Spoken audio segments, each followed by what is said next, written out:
Kapalaran ng Virgo ngayong araw ng April 22. Virgo.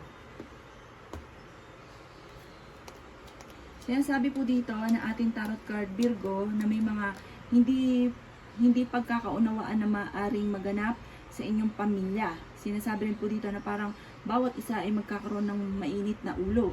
Sinasabi rin po dito na maaring may maganda namang balita na malaking tulong tungkol sa usapin ng pera.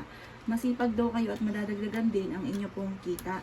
Meron daw po kayong sitwasyon na kailangan parang kung may mga pagtatalo or may tao na parang pansinin nyo na negatibo, lumayo daw kayo at hindi makakatulong sa inyo.